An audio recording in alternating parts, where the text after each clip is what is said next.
Welcome to the Green Talk, where we explore leadership, resilience, technology, faith, and the kind of growth that lasts. I'm your host, Mizraim Mata, and today I'm honored to have a very special guest, Tony Battistella from K&D Landscaping in San Francisco, California.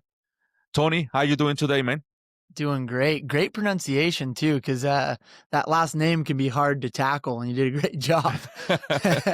Thank you. I've been practicing a lot, so Perfect. I'm glad I did it all right. So, Awesome. Tony, thank you for jumping in this journey of the podcast of the Green Talk. I truly appreciate it, and excited to just talk about the industry, all the great work that you're doing in our industry, and just share ideas, strategies, and things that we can do better moving forward. So everyone start with introduction.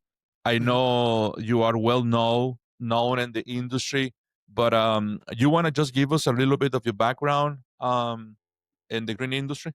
Absolutely. Yeah, I've been in this lovely roller coaster ride for the past 15 years. Started off mowing lawns for a park. Actually, I'll back it up a little bit further. I started as a florist at Whole Foods Market. Somebody came into the market and said, "Man, it looks like you absolutely hate fluorescent lights." And I was like, "Wow, I must look really bad." He said, "Let me get you outside. I have a landscape company, and I would love if you wanted to come give it a shot." And I basically quit my job the next week, went out there, and I was grunting and grinding, and I just fell in love. From there, I ended up kind of working for the city parks, mowing lawns. It wasn't quite my speed. Then I started getting into more managerial positions, working for a couple larger companies all throughout the West Coast. And today I landed at K&D Landscape, which has been one of the most incredible journeys I've pretty much ever had. And yeah, it's kind of like the green industry bit me. I can't get out of it, and I've tried a couple times, but but yeah, that's what brought me here today.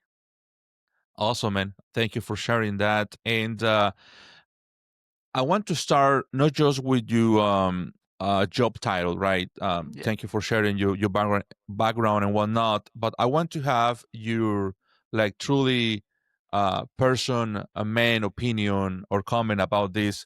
Was the first time in this career that you realized that details, attention to details, really matter, either in the field, management teams, I know, relationship with clients? What was that moment? Yeah, that's a great question. Um, and I'd probably have to reframe that a bit because I am absolutely terrible with details. I've never been the person who's been locked in on attention to details. Um, but I can tell you that throughout my career, I've surrounded myself with people who excel at that. Right. And one thing that I could say is that if you have a team, you have to trust others to do their best work. And I definitely lean on others for their attention to details. But that being said, there's a massive, a need to pay attention. And I think that the first time I noticed this, I'll give you a little story, was the first time I actually started to understand a P&L sheet and looking at the numbers. I realized that you need to know everything that's happening within your company to fully understand where you're going right and wrong on a P&L sheet. I sat in that room and I had no idea. I had no idea what any of this meant. I had no idea what cost of goods were. I had no idea what, our operating profit margin was, but I realized that every little detail that goes in day to day, whether it's following up with a client, whether it's, sending that invoice on time, whether it's, the list goes on. It all adds up to how you succeed within your company. And yeah, that for me was eye opening. And still to this day, I mean, you could ask Justin or anybody on my team. I'm not the detail guy, but I do realize how important they are, and I do make sure that I have people around me that keep me accountable. So No, that thank yeah. you. Yeah, of course. Thank you for sharing that and be that transparent. And I think you mentioned a key point. Like you missing that part of the game, right? No being a detailed person, but you rely on somebody else, right? Mhm. So how important it is for people in our industry to have a mentor, because I'm Oh, pretty sure like there were somebody that teach you how to read the P&L sheet or do this or do the other. So what do you think about that? How why it is important to have a good mentor or to be a good mentor to others? yeah, for sure. I mean, I would start that with saying it's not about I, it's about we, right? It's about how many people you can have on your team because you alone will not succeed. I am the culmination of thousands of mentors and thousands of people who are way smarter than me that gave me advice. Even to this day, not to toot Justin's horn, but he is an incredible mentor to me. He's always raising the bar. He's explaining things in a way that a 5-year-old could understand them, which is what I need. And yeah, it's so important to surround yourself with people who are smarter than you. um, if you don't do that, you're limiting yourself. And I think that there's often this like, in the green industry, there is a little bit of machismo or bravado that's like, no, I got this. I'm tough. I'm a contractor. Like, I don't need any help. I'm going to just pull my boots up and get out there. And in reality, that's probably the weakest thing you could do. Um, so for me, yeah, having a mentor is huge and not stopping with one. That you're always going to learn something from somebody, even people who might be what you would think is beneath you, right? Like if you go out on the field and you're talking to, a crew member, there's people who are like, "Oh man, I'm not going to learn anything from a crew member." Some of the best lessons I've learned are from people on the ground who are doing it every day and kind of make you face your shit a bit.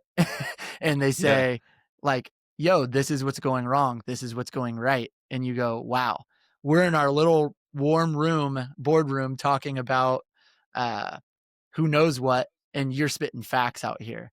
And I think that's important. And so like a mentor doesn't necessarily have to be someone who's been super successful or, the best landscaper in the world, but someone who has something that you can learn from. Yeah, great. And Yeah, not a superhero, just someone that it is willing to share, right? The knowledge and the experience that they have to for absolutely. others. Oh, Yeah. that's great. Yeah. Awesome. And I want to move a little bit more into the practical um uh, things of our industry, right? And this is quality. You Mm, know, we are in a very competitive industry, a lot of companies out there, and everyone talks about quality, right? mhm. Yeah, we have the quality that you deserve. So how a team can instead just talk about quality, how they can hold that quality through the Mm, time, right? mm. We face a lot of challenge, labor, one of the big ones, right? Incorporation of new technology, new management, maybe. So how a team or a company can hold the quality while go through all these changes at the same time.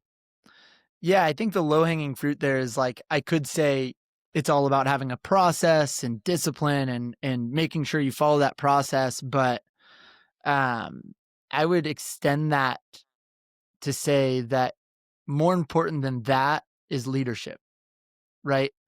If people are working for a company or a person they don't believe in, they're not going to do their best work. So that needs to transcend from the CEO level all the way down to the boots on the ground. And you need to have the right people in the right seats that can inspire that quality, right? The Mhm. best companies I've seen throughout the West Coast have always had an operational leader that was able to share a vision that the crew members and crew level could believe in to continue to come to work every day and do their best work. Um, I wish there was a magic recipe like hey, yes, if you do 3 site visits a week, or if you plant these plants, or if you use this type of equipment, you're going to have the best quality. But without having the right leaders in the right place, there is no quality. Yeah, So yeah, that's kind of where I would say that falls. I think that there are certain things you can put in place, like agronomic calendars, like horticultural calendars, like reminders within your Google Calendar. If you use Aspire, you can have these site audits. There's so much that you can do, but without the leader, none of that makes any sense. definitely, definitely. Yeah. So, be an example. Have a good person in the Hmm. top or any level of your organization leading with purpose. Right, the teams is going to make a difference. And now, staying in the same topic. Yeah. You know, we say it sounds easy. Yeah, you must be a good leader. Yeah. But where do you think, in your point of view, that majority of the teams fail when become be a good leaders in the Right. industry? Yeah. I mean, I think what happens is that people create a ceiling or a lid for the people within their teams, right? And I've seen it throughout, the industry where you'll have incredibly talented people that don't believe they can go anywhere beyond where they're at today. So, as leaders of leaders, you need to create that I guess lid, or Culture. that culture. Yeah, you need to create that culture that is like, hey, this is where we get to go. Yeah. This is what we're doing. And you might be on the, technician 1 level today, but like I want you to be an account manager. I want you to be a branch manager. I want to see you succeed to the point that I never succeeded. And that's what true leadership is about, right? It's not about saying, "Hey, I'm at the top. You can always stay 1 step behind me." Yeah. It's how do I get you to the point where you can succeed more than I've ever succeeded? Um, and to share a quick story about that, I I made a hire for our sales team. Her name's Jamie Clark, and I hope she listens to this because she's had such a inspirational journey, right? She ran a hair salon. She has Wow. 3 beautiful boys. She's a hardworking mom, and she wanted something that would free up more time so she could spend time with her kids, because going over and working at a salon on Saturdays and Sundays wasn't cutting it. She wanted to be home, so she applied to K&D. And at that time, the only position that was open was for our front desk. And which is an incredible position because you get to deal with everybody and all personalities and deal with all the bullshit. So she got to do that for about 7 months, and we were looking for a business developer, right? Which was someone who could really connect with people, who could grow relationships, and who was hungry. And she fit all those boxes. So we asked her to apply, and we gave her the opportunity to do that. I, in the beginning, was like, I see so much potential in this person. And I can tell you those first couple of months were hard. It was like, when you have someone who doesn't fully understand the green industry, doesn't really fully understand sales, but is an incredible human, there's only so much you can do. So, through her own hunger and the leadership of our company, she has now become one of the best salespeople and best business developers I've ever had the pleasure to work with. And to put that back into perspective, she's better than I've ever been as a business developer. And that to me is one of the most rewarding things I've done in my career to this date, is to see someone better than you at the job that you did. And Yeah, it's so like, awesome. I want to be my ego is like, no, I want to be the best salesperson there's ever been in the green industry. But when it comes down to it, there's always someone around you that's going to be better at what you do than you are.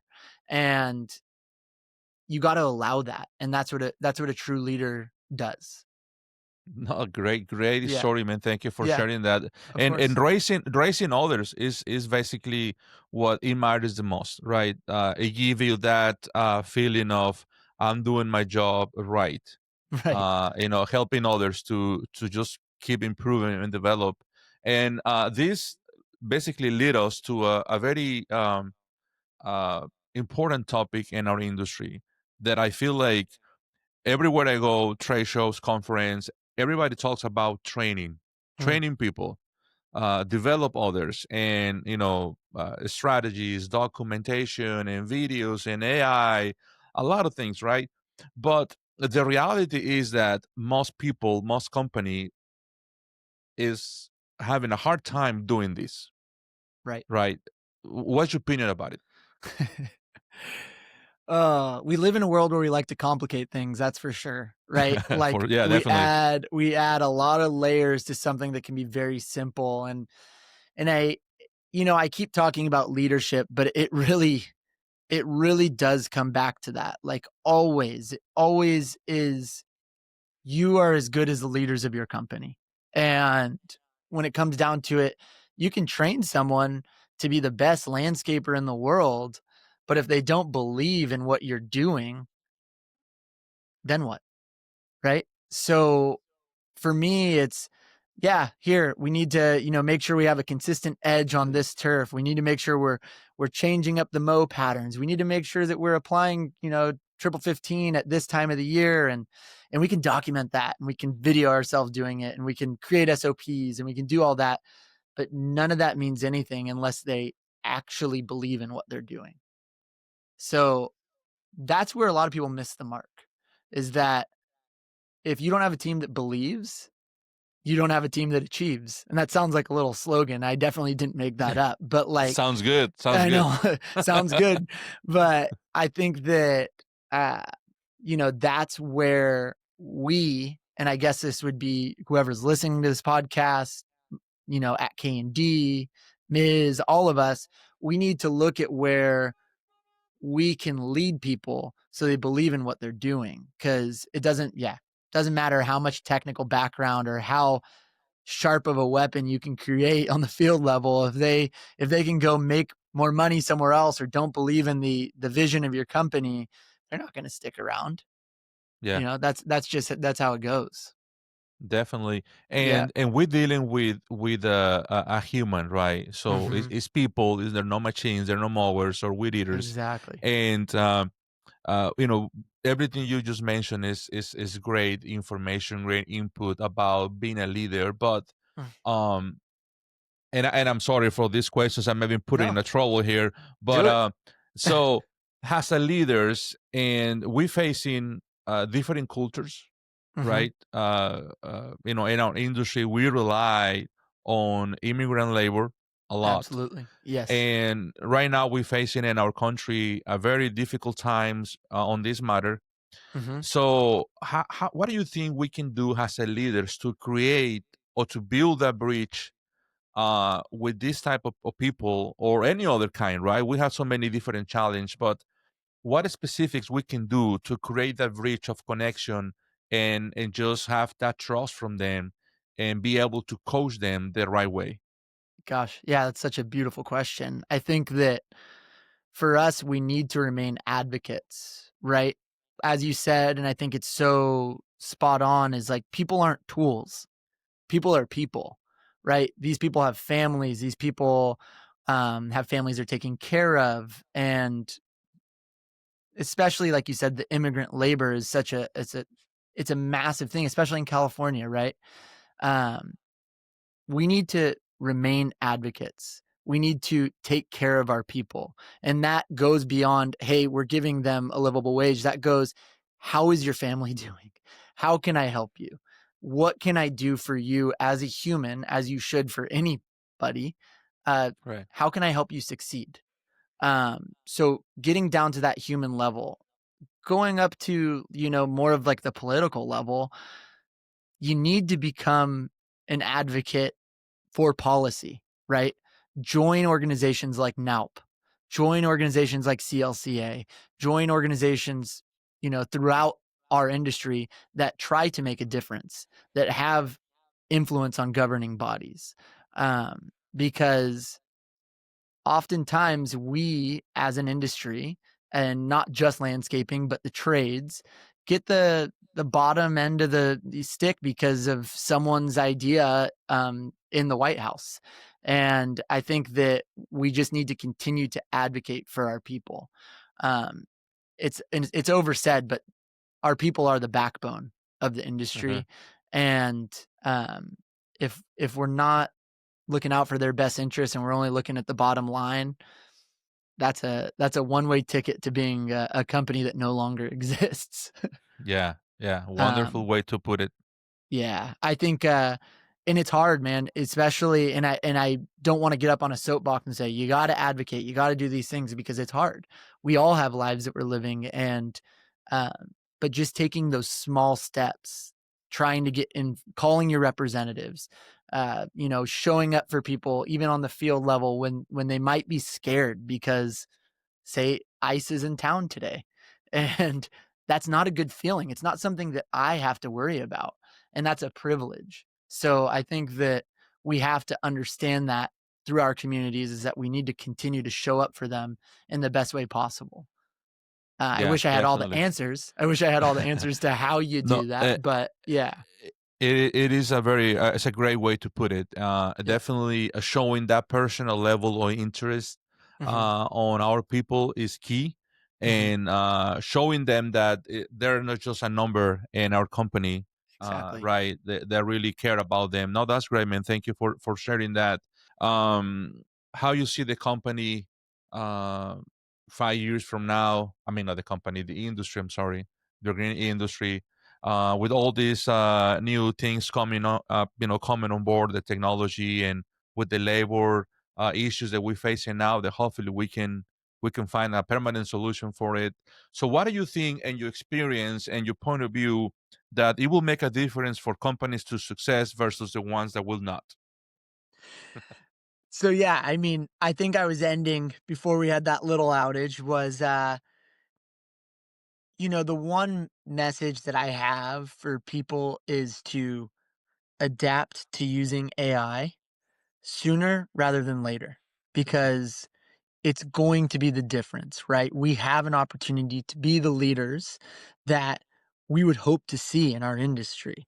Um, and utilizing AI as that tool will give us that opportunity to be better leaders within our industry. So that's kind of where I would make a recommendation, Yeah. or maybe stronger than a recommendation. I would say it's a command if you would listen to me, but you need to do this in order to stay relevant in the next 5 years. Awesome. So technology, discipline, and culture, all those three go hand by hand. And I want to touch a little bit on this portion of recruiting the next generation. Right. You shared with us a great story with the employee of your company a few months ago. So, what do you think that companies need to change of the way they are recruiting Mm, people, especially new generations? I'm not talking about bringing people from other companies that are already in the industry, like trying to attract new talent that yeah. are not familiar with the landscaping. Right. Yeah. I think that there's a huge opportunity, especially with Main Street taking on Wall Street, is that we will be attracting a different type of player to our industry. Um, With that, I would say that your company has to be an environment that helps people grow. When you were talking a little bit earlier about like what processes and things that you need in order to succeed, a lot of that has to do with creating an environment that can be adapted and adopted to, or vice versa, quickly. So, say for instance, our sales team, we've created a sales process that is so easy to use that anybody with any sales experience can come in and succeed. We need to be able to do that in each lane, and we need to be able to create an environment where people are inspired to do that, right? A process without inspiration is just words on paper. Mhm. So I think that that's kind of how you get the best talent is you document what is working, what is keeping you successful.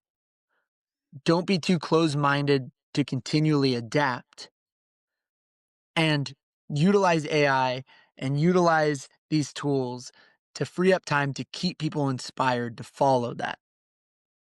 Awesome. So I would say that that's how you're going to get the best talent. I mean, I made it sound way easier. It's not. We are humans. We are complicated, but we can do our best because to bring it back to something that I like to say is your vibe attracts your tribe, right? Yeah, So whatever vibe you're putting off, whatever aura it is that you're putting off to others is what you're going to attract. So definitely. my hope is innovation, openness, hunger, laughter, and fun.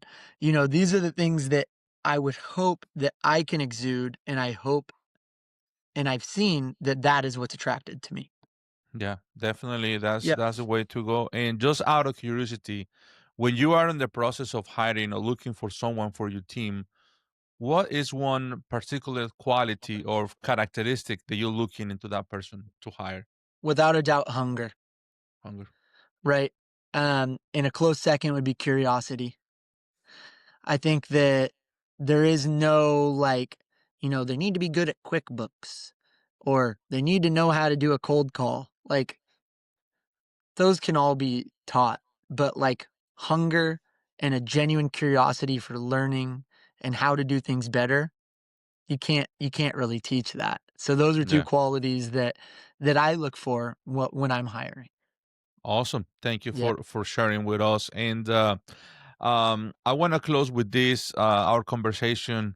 I would like to ask for a clear message from Anthony Battistella to the leaders out there that is still doubting if they're good enough or what they're doing, or people that wanted to raise to make that step Mhm. and move forward.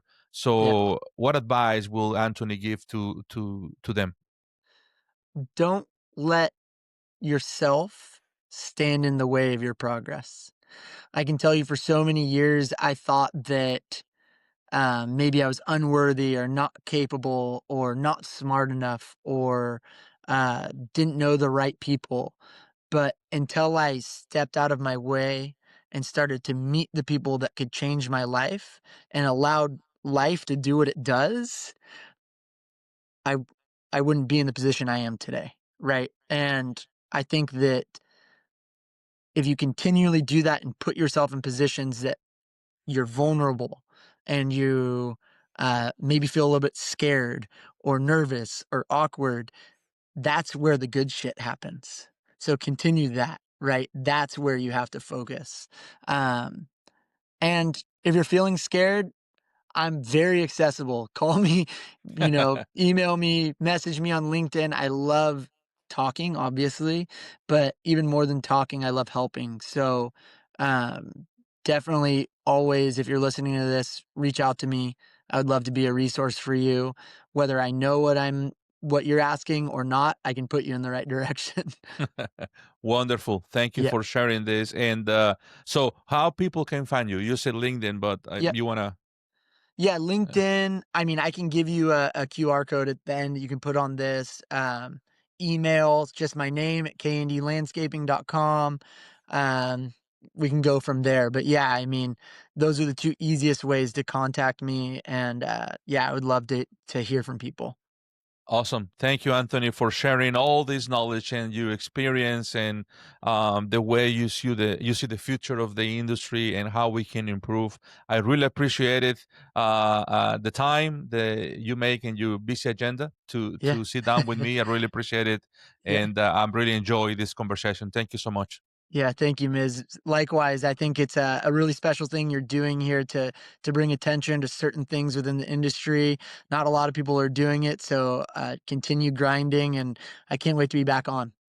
Thank you. Thank you. All right. And to our listeners, I hope you find this episode very helpful, and reach out to Anthony for any questions or any recommendations about the industry overall. And we'll see you the next time. This is the Green Talk, the podcast.